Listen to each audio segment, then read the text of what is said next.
Hello, and thank you for joining today's webinar.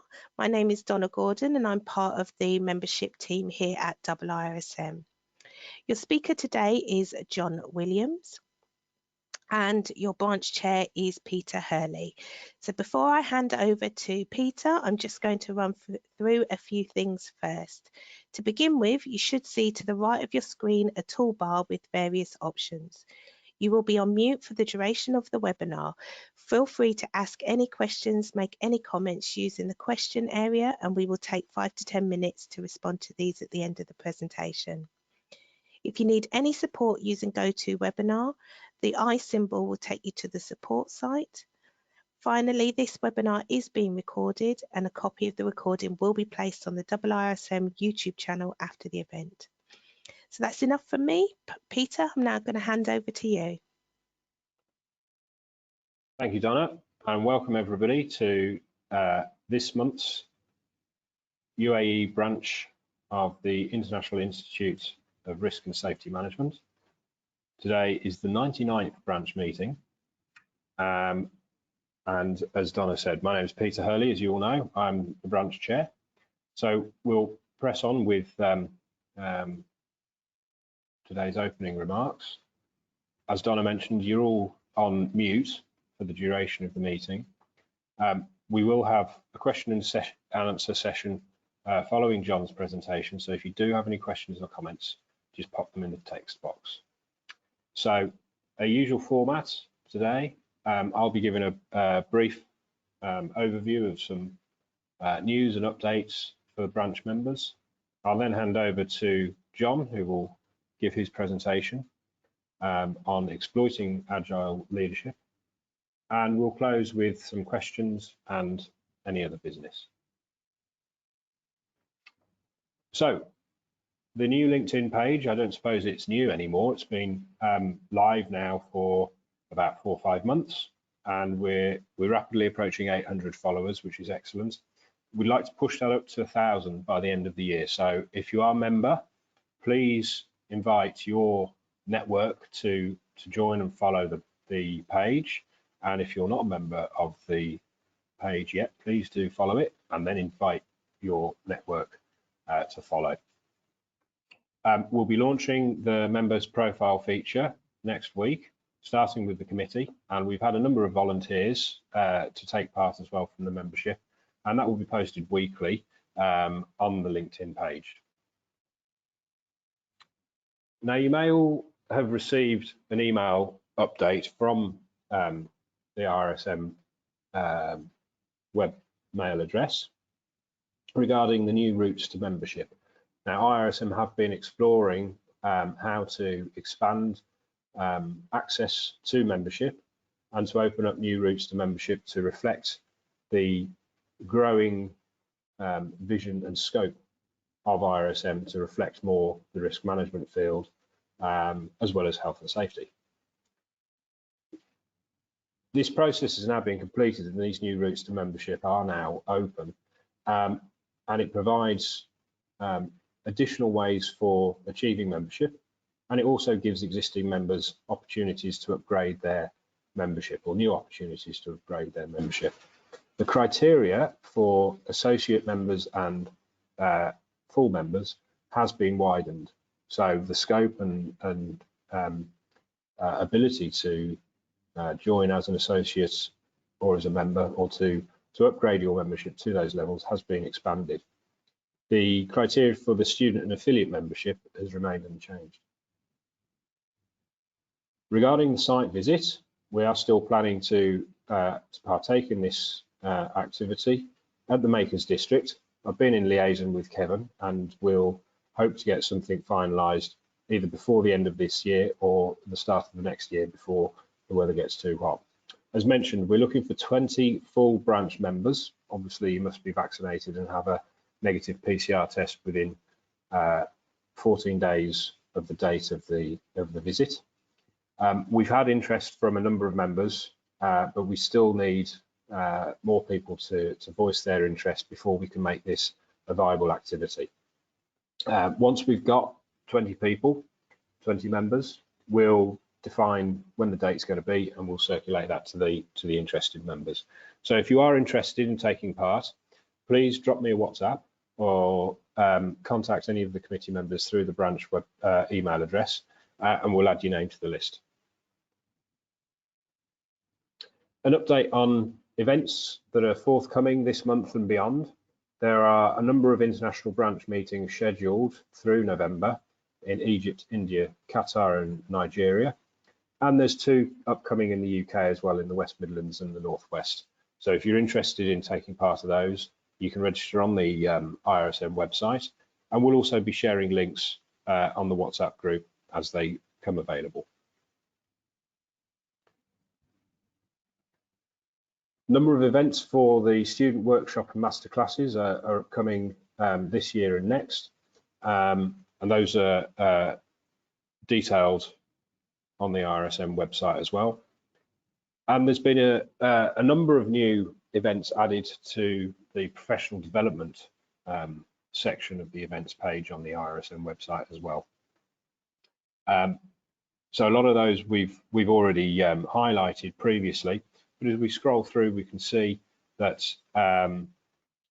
new sessions have been added. So there's some really good content there, which is really expanding into the theatre of risk, as well as looking at leadership as well. So I think there's some really good content for members to get their teeth into. If you're interested in any of these events, then you can register on the RSM website. Just log in with your username and password, and then go to the events tab. And then finally, into the end of the first quarter and the start of the second quarter next year, some new events that have been planned, including Resilience Reimagined, one about emotional intelligence and leadership, and one looking at climate and sustainability. The session regarding travel risk management and an introduction to ISO 3103 is yet to be confirmed. With regards to the UAE branch activities, we've now almost got a full schedule up to the AGM next May. Next month, we'll be joined by Andrew Merrison, who's the group head of HSE at Darwish bin Ahmed and Sons Group, and he'll be giving a presentation regarding temporary works. Into 2022, in January, we'll be joined by Samantha Elabi, a legal director at Clyde & Co, and she'll be looking at the legal aspects of incidents on site and looking at some of the do's and don'ts. So I think there'll be some good information there for everybody. Into February, and with it being the coldest month in the UAE, we thought it'd be appropriate to look at safety in the heat. There's a strategic reason for this, of course.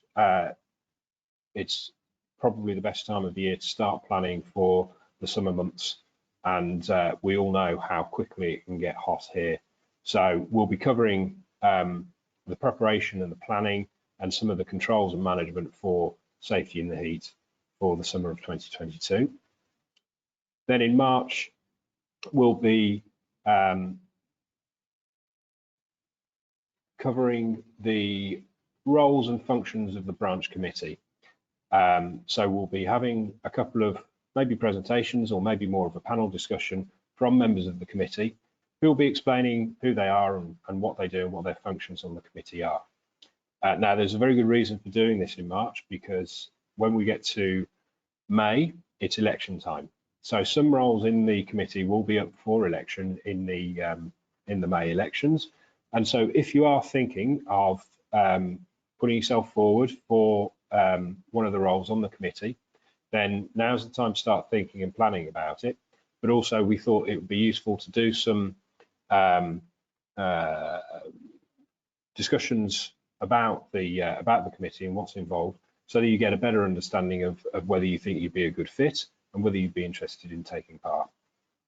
April is yet to be confirmed, but we do have a couple of options. So I'm hoping that come the December branch meeting, we'll have that finalised. And I'm also looking at planning into June and July, so that the new committee doesn't have a culture shock when it comes in with a blank slate in front of them. So if anybody does have any suggestions or anybody that they know who would be useful to give a presentation, or if you'd like to give a presentation yourself on aspects of your work or aspects of the field that you feel you have particular expertise or particular contributions to make, then please get in touch again through the WhatsApp group, or WhatsApp me personally, or send an email to the branch email address, and we can take it from there. Okay, that's enough from me. I'd now like to hand you over to Mr. John Mark Williams, who is CEO of the Institute of Leadership and Management, and he's going to be presenting on exploiting agile leadership. Over to you, John. Peter, thank you very much indeed. That's very kind. Thank you. And I have to say thank you very much indeed, everybody, for letting me come along to present to you. I was saying to Peter and Donna earlier on, I'm not actually unfamiliar with the UAE. I was for 2 years back in 1998-99. I was the UK's export promoter to the UAE. And spent an awful lot of time in all 7 of the Emirates, and I've been in and out of the Gulf on and off since the mid 80s, I think, actually. So I'm even older than I look. So I'm delighted actually to have the opportunity to have a chat with you. I'm going to share my screen because I do have a slide deck. It only has about 6 or 7 slides in it, I think. However, it would probably be useful for me to have those on screen whilst I talk my way through. So let's see, let's get this up and running here. And what I will now do is change that so that you can now see the presentation, and I hopefully can see the other bits and bobs. Okay, good. That appears to work, I think. Right. Exploring Agile Leadership sounds like a very highfalutin title, actually. I'm going to have a bit of a wander around the principles of Agile Leadership, if I might do that over the course of the next 20 minutes or so. And I have to hasten to say, I'm not going to give you a bunch of methodology or anything like that, because I'm not really that attached to methodologies. I'm more attached to principles. So we'll see how we go. And please, if you've got questions, then flag them up by all means, and we can have a chat about them before the end. Before the end. Okay. In the blurb for this session, I quoted Justin Trudeau, "The pace of change has never been this fast and will never be this slow again," which is a very clever thing for a politician to say and very newsworthy. It's also completely accurate, because we have seen over the course of the last 2 years just how fast a change can happen, and not just how quickly, but how high impact that change can be. And none of us can be unaware, I think, of that. And it's interesting because I remember saying to somebody, we've had a sort of enforced agility. We didn't have any choice whatsoever but to change, to pivot, whatever the terminology might be. All of us suddenly needed to change the way that we did things, and to change it radically. And I mentioned also in the blurb for this that there is a journey that agile or agility involves, which goes from methodology to mindset to business models. And I want to touch on some of that in just a second. Before we do that, though, I tend to prefer when I talk about anything really to identify definitions. What do we mean by things? So I thought first thing that one does is actually get into Google and say, what do we mean by leadership? Give us a definition of leadership. There were something like, let me just see how many it said, something like 2.9 billion results for the word leadership on Google, with a very wide range of disparity between them. And I thought, okay, well, what do I mean by leadership? Actually, what I mean is what I've got on the screen now, which is achieving an outcome that cannot be achieved more effectively any other way. And the reason why I decided that that might be a useful definition of leadership is because if the leader is not achieving an outcome that can't be achieved more effectively any other way, then we need to change the leader, because the purpose of leadership is actually to achieve an optimum outcome. So for the moment, let us assume that as a definition for leadership. And then I thought, what's the definition of agile? Actually, there were quite a lot of those, about 250 million results for that. Actually, the best one was the one that the first one I think that came up with, which was simply able to think and move quickly. I think most of us would agree that that's a reasonable definition of agile. It is important, though, in the context of this conversation, to think of it as agile applied to organizations, not just to individuals. So as organizations, as I mentioned, with the enforced agility of the last couple of years, those organizations that were able to think and move quickly have probably suffered less than those who were not. So leadership, an outcome that cannot be achieved more effectively any other way. Agile, able to think and move quickly. And there's a very good example of agile, of agility in an organism, not yet an organization. And that's a cheetah. Now, this is a very powerful image of an animal, of a cheetah. And I think when we mention cheetahs, when we think about cheetahs, people think, yeah, that's an animal that can run at 70 miles an hour. That's about 112 kilometers an hour. And that takes some outrunning. And there are actually no animals, land animals, that can outrun a cheetah at top speed. What is quite interesting is that when we think about agile, and bear this in mind for organizations as well, we're not just talking about speed. The cheetah evolved that speed because its prey, a gazelle, can run at almost that speed as well. However, one of the things that the gazelle does because it can't quite run as fast as the cheetah, it turns rapidly, almost at right angles. It turns and turns left and right. It takes evasive action more effectively than almost any other animal. And the cheetah has evolved to be able to follow that, because otherwise cheetahs would have died out. However, if we think about agility is therefore the ability to adapt and respond, okay? Able to move quickly and easily, adapt and respond. The cheetah does something else, because the cheetah has learned to predict and prepare. And what makes a cheetah agile is not only its speed, it is its maneuverability. And what the cheetah does is it follows the gazelle left and right, as fast as the gazelle is moving, until suddenly the cheetah catches the gazelle. And the reason why it catches the gazelle is because it predicts where the gazelle will go next, moves first, and is there when the gazelle arrives. Now, what is important about this? Two things, I think, really. First of all, the absolute requirement that we recognize agility as being maneuverability, not just pace. And secondly, there's not much point in the cheetah being able to maneuver really rapidly if it ends up going in the wrong direction. And the reason why it doesn't is because it reads the data that it sees from the gazelle. The cheetah has a whole load of experience in chasing gazelles, that's why it's still here, and it follows this gazelle. And it uses the data that it already knows about how gazelles move to predict where the gazelle will be going in future and to be there beforehand. So bear that in mind, okay? The ability to predict and prepare is data-driven. One of the things that we often forget, we talk about agility, we talk about leadership, everything is dependent upon context.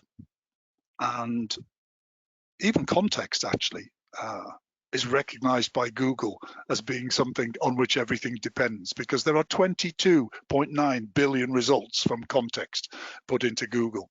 And the definition for context that I had was the setting for an event, a statement, or an idea. It's the thing which contains all the factors affecting an outcome.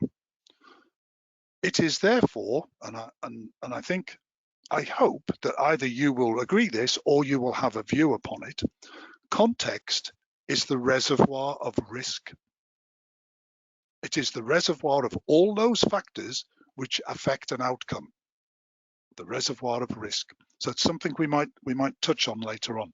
So in context, we as human beings, we continually overestimate the importance of character and underestimate the importance of context. The cheetah, for example, the cheetah may be adept at chasing and is adept at chasing gazelles in a particular context. It might be very dry. It might be, albeit very hot, within a certain range so that the cheetah doesn't overheat. It might be that it's on flat ground or on open ground. These elements that make up the context within which the cheetah can successfully catch a gazelle.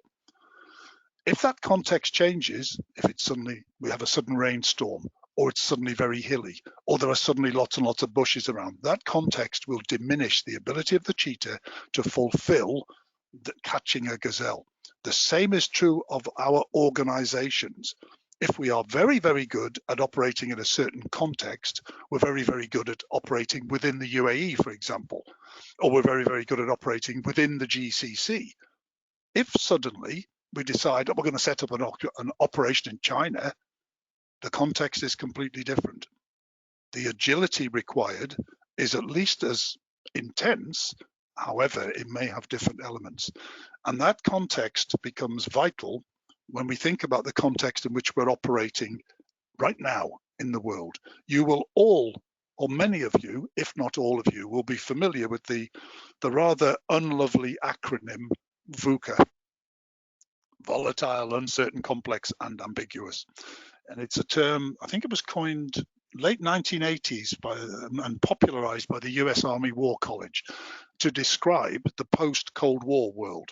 And it's been recognized now that actually it's a pretty good description of the world in which we all operate, both as individuals socially and as organizations economically and commercially. And that applies to both the private sector and the public sector. So all four of these things actually obtain in the context in which we operate. So if we think about context as the reservoir of risk, we can see that in that kind of context, in a VUCA context, there's quite a lot of risk involved for an organization operating in there.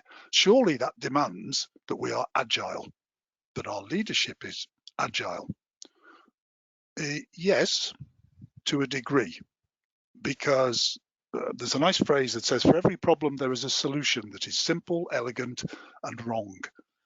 And in this case, assuming that agile is the answer to a VUCA context, fits into that description. Because when we talk about agile in a commercial sense, in a business sense, we normally mean a methodology. And many methodologies, Scrum or Kanban, Agile, DSDM, for example, there are many different. And I stopped there because I remembered something. Not only are there many different Agile methodologies, Deloitte did an illustration, a bit like a London Underground map of all of the different Agile methodologies. And if you can find it on the net, it looks like a bowl of spaghetti. It really does. There are so many different methodologies. What is quite interesting about methodology, and I'd like your view on this actually later on, a methodology by definition has a discipline to it. So in a sense, if we want Agile to be able to adapt and respond, predict and prepare quickly, actually we want to have some flexibility in that discipline. And one of the challenges of virtually all the Agile methodologies, I haven't found one that doesn't fit this yet, is that they all have a right way and a wrong way to do them. And that's sort of anti-Agile for me. And I would appreciate your view if you're familiar with Agile methodologies. So I tend to think in terms of principles rather than practices.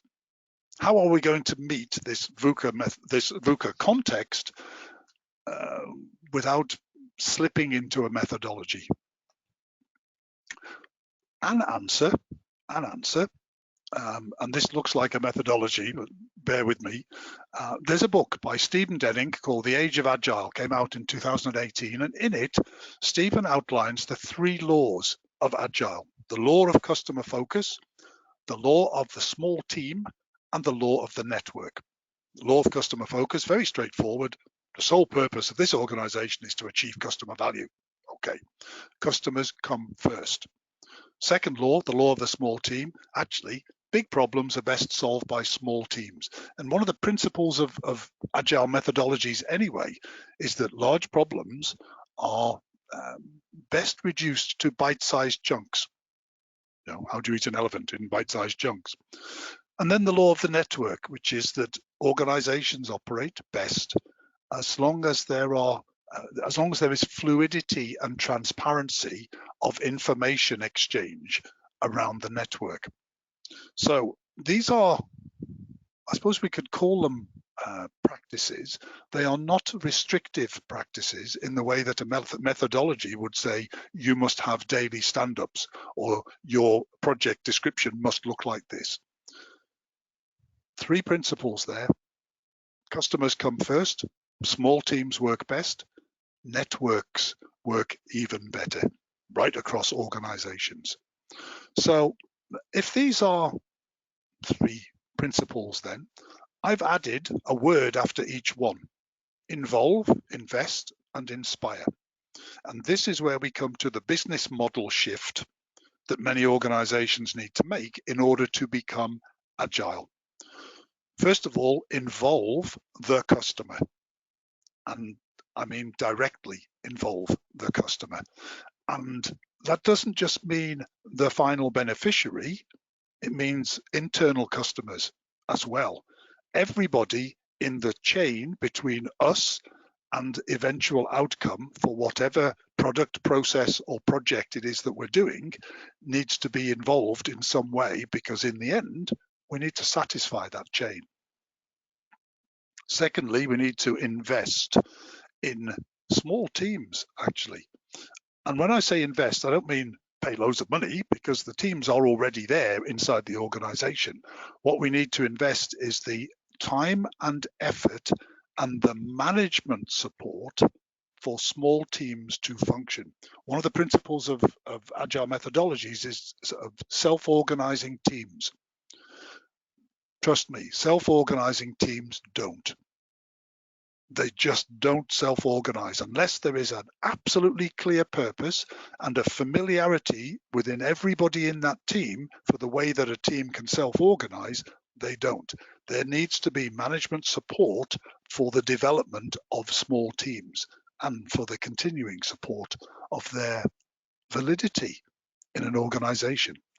And then lastly, we need to inspire the whole network to be sharing information, to be committing itself to the, in a sense, the customer value that we want to try and achieve.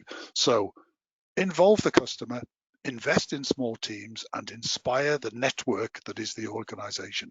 That's the business model that agility represents. How do we do that? 2 things, and this is where the challenge emerges for managers and leaders. Actually, very significant challenge for leadership figures within organizations, because in order to achieve operational agility, adapt and respond, then we need to let go of control. We need to trust people. And that's just to get adaptation and response. Remember, that's the equivalent of the cheetah just running very, very quickly. In order to get what I've called, what I've christened preemptive agility, which is that ability to predict and prepare to be there when the gazelle turns left, instead of having to follow it until we run out of speed, we need to do more than just trust people. Of course, we need to trust them. We need to involve the customer. We need to let go of this control. We need to allow our teams to be making decisions. Leadership is everywhere in organizations, and we've seen that over the last 2 years. We need to teach our teams how to predict and prepare. We need to give them the tools. We need to invest and inspire those teams in order for them to be so effective that they can predict not very far in advance. The cheetah doesn't need to predict half a mile ahead where the gazelle will be. It just needs to be able to predict the next movement or the one after that. So we as organizations need to be able to see, of course, there are trends that we can spot, but we need to be able to see what's the near term.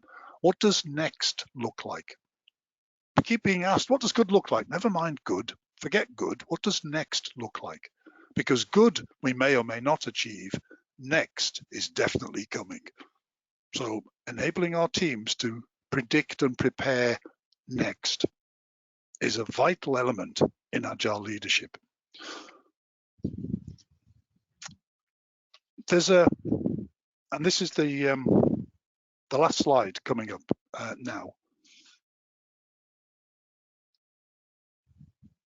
This one looks a bit cryptic, past, present, future. The reason why I've put that is because we all live in 3 time zones, past, present, and future.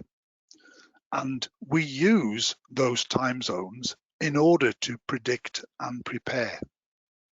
We look at the past, that's hindsight, and experience gives us information, it gives us data that we can utilize to explore what might happen in this situation right now. We use our intellect and that data to identify what might happen next. So that's our insight. And having done that, we decide what we want to do in order to be there when next happens and to be ready for it. And that's our foresight. Hindsight, we should never decry hindsight. People always say, oh, it's easy to say that with hindsight. Actually, hindsight is massively valuable. That's data, that's experience. Insight is what we apply to that data, and foresight is what we get from that application. That enables us to predict and prepare, to preempt what next is going to bring. And I've deliberately put on here 2 things. One, agility is not a state of being, okay? We can talk about being agile till the cows come home, and believe me, many organizations will. Lots of organizations will talk about agile. I've had people talk to me about how agile their organization is when it's demonstrably evident that their organization is not agile at all. But they're going through the motions. Agility is a demonstrated behavior, not something we talk about or think about. It's a business model that gets deployed. And then that last pointer there, preemptive agility, data is the key resource. You, as risk and safety professionals, are a cohort of people who understand, probably better than almost anybody else, the importance of data. Your role, the knowledge and the skills and the experience that you represent are the optimum business model for an agile organization, because mitigating risk, and do correct me if I'm wrong here, mitigating risk means using data to predict outcomes. If this, then that. Preemptive agility means using data to predict outcomes. The 2 are exactly the same process.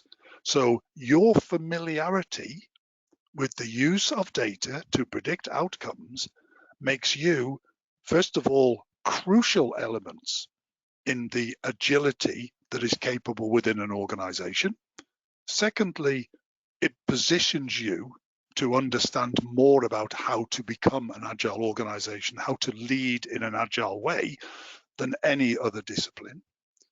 And thirdly, actually, it enables you to be the pivot for involving, investing, and inspiring your organizations, because in the end, agile leadership is actually risk and safety management practiced everywhere in the organization.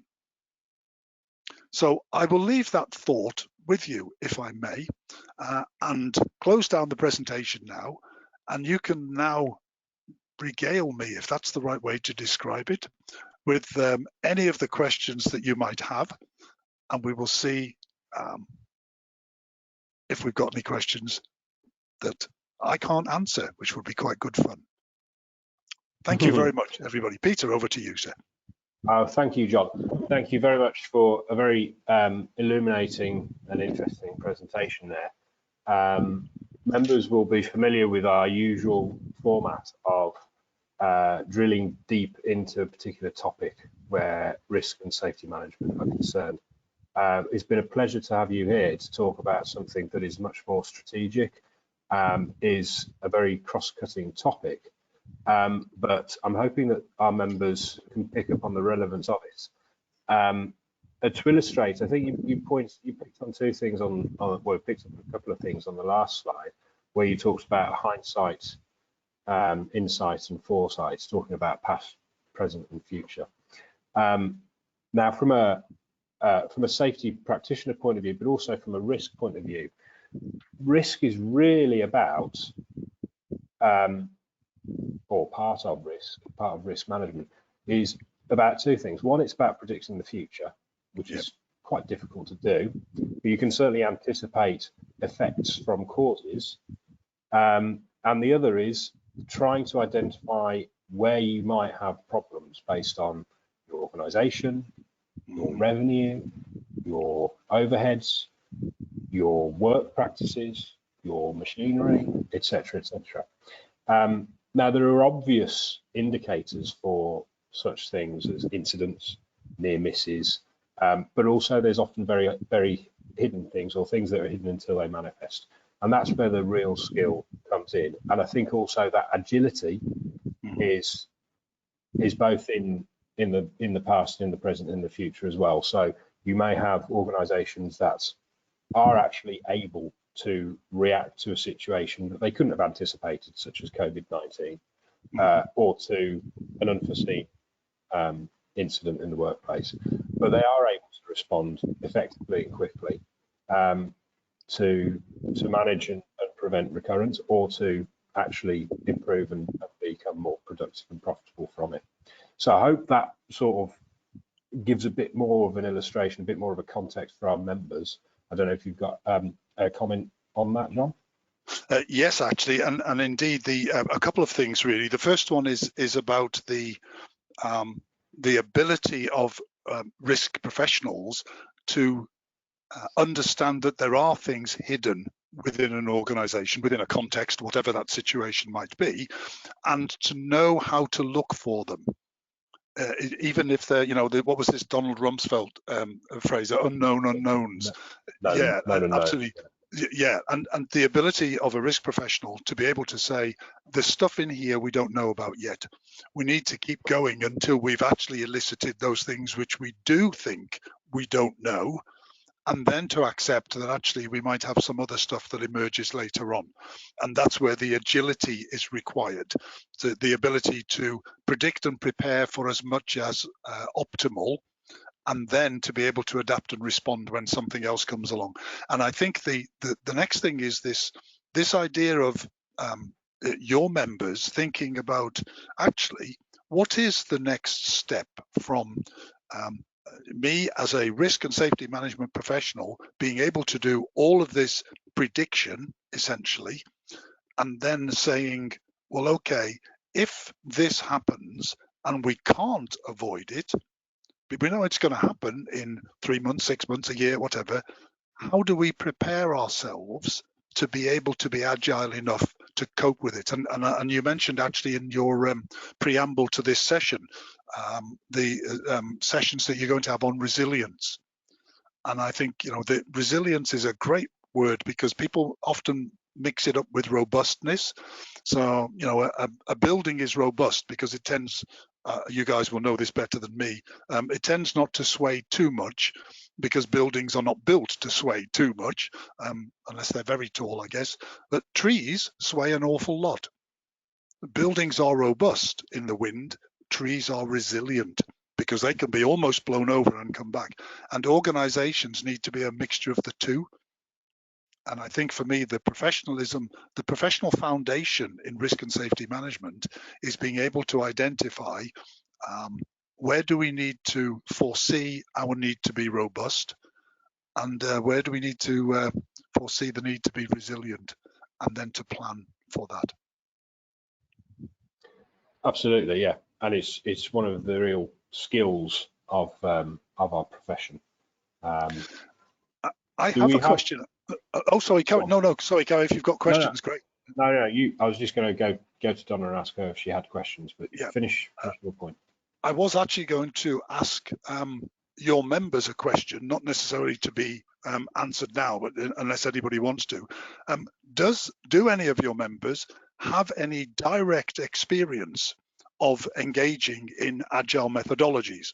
Because it came from software projects, but it's grown into projects of all kinds everywhere, and it would be interesting to just to get a feel for the level of familiarity that your members might have with agile methodologies, even if not with agility as a business model or as a leadership principle, that sort of thing. So if anybody does have any familiarity with that, it's not, by the way, the preamble to a trick question. I wouldn't immediately ask a hard question of anybody. It would just be interesting to know if anybody has any experience, and actually if it was positive or negative. We'll see what comes up in the comments, but that there's also a dichotomy in amongst risk and safety management practitioner and it's sort of embedded into ISO, and it's very difficult. It's where the Venn diagram of leadership and management intersects as well. But safety management, and anybody who knows me by professional capacity will know, is very process driven. So there's a set way of doing things, and this is the way that we do things, and this is we do it this way, and this is the way we do it. And that can be fine, that can be really good at giving data and at preventing incidents and at doing jobs safely and effectively and efficiently, but it can also be a straitjacket in the sense that it won't necessarily allow people to go, oh well, I've got a different way of doing it, it's better.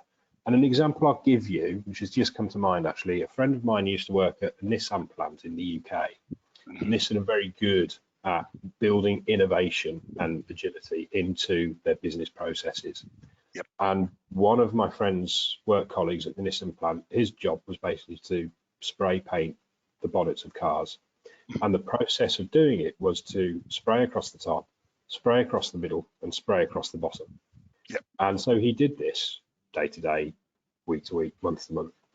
And then he discovered that you could spray across the top and then spray across the bottom without spraying across the middle and still get the same results. Right. So he completely broke the process, cut down on the spray painting by 33%, and it was innovated almost immediately into the organization. So it is difficult to build agility and flexibility into a rigid process, but you can build a process that will be flexible enough to allow that agility to be incorporated. Very interesting, actually, that, because I remember having a conversation with somebody. There's a word, I might have mentioned it during the course of the presentation, a word which isn't often used in the context of Agile, which is discipline. And I mean, there is actually an Agile methodology called disciplined Agile. It's not usually used in the same context as Agile methodologies are disciplined, because it has that sort of feel of rigidity about it when we talk about discipline. However, there are definitely times when agility in the context of, oh, let's think about a different way to do this, is the wrong thing to do it. And clearly, of course, safety management would be one of those, because you can't invent what the safety rules might be for a particular project or a situation every time that situation occurs. There's a reason why there are rules and processes that protect the safety of individuals and stuff like that. There are also reasons why some protocols are absolutely rigid. For example, in the event of an emergency, fire, police, or ambulance or whatever, they have very clear protocols that they follow. Bang, bang, bang, if this, then that, if this, then that. And in exactly the same way as safety management protocols are set up for good reason, those response protocols are set up for good reason. What we then say is, okay, think of that that disciplined element as the core. How can we be flexible or agile around that without losing the integrity of that core? So using the Nissan example, there was always a reason why top, middle, bottom was the way that a bonnet was sprayed. Actually, that operator experimented and discovered that doing it differently didn't alter the core disciplines. And I had a wonderful conversation this morning with a lady who's a global expert on focus, and she was pointing out that if we can be clear about what we don't need to do, actually we can be much more successful in what we do. So one of the things that risk and safety professionals can do is seek always to question the protocols that we have. Always. So yes, clearly this is what safety management looks like on this project or in this situation. Okay, we agree that that's correct. And that doesn't stop us saying, well, what happens if we do this, this, or this? We don't necessarily need to test it in the real world because that immediately provides danger. We can just, even in principle, just be prepared to question, dare to question those things which we take for granted. Absolutely. Yeah, totally agree. Okay. Yeah, Donna, do we have any comments, any questions for John from the members? Yeah, we've got a question from Andrew Merrison. So John, can an organisation's potential to be agile be stifled by its inherent over bureaucracy? Oh, yes. The short answer is absolutely yes. And we see that all the time, actually. And we see it normally, when we think about bureaucracy, we think about the public sector. And of course, public sector does have bureaucracy by definition. So does the private sector, whether it's large or small organizations or medium-sized ones, actually. So the biggest barrier to agility in an organization is rigidity of mindset. And a bureaucracy, generally speaking, is a foundation for and often a comfort factor for rigidity of mindset. I'm not criticizing people who are comfortable with bureaucracy, because actually, a bit like safety management protocols, there's a very good reason for bureaucracy. It protects us in a governance sense in organizations. However, as I mentioned with the safety management protocols, it is always worth saying, okay, we need this bureaucracy. However, what would happen if we didn't need it? How could we change it? The big challenge there is what I mentioned earlier on, is the leadership and management, and the willingness to let go of control, the willingness to trust people to do things in the way that they know best. Because bureaucracy is simply a manifestation of a lack of trust in a lot of ways. So yes, it will definitely be a barrier. And one of the ways to challenge that is to explore with leaders and managers, tentatively, if need be, experimental ways to do things differently without threatening the core business. Very good. Donna, any more questions or comments?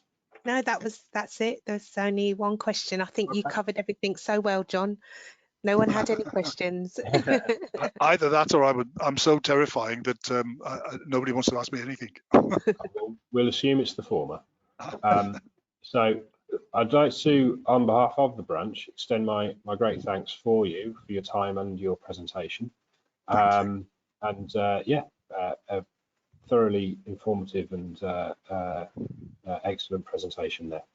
Thank you very much. And actually, if anybody does have any other questions or anything that they want to say, comments or otherwise, do feel free, Peter, obviously either through yourselves or direct on LinkedIn. I'm John Mark Williams on LinkedIn, or preferably through yourselves. Feel free to just come back to me with anything that you've got.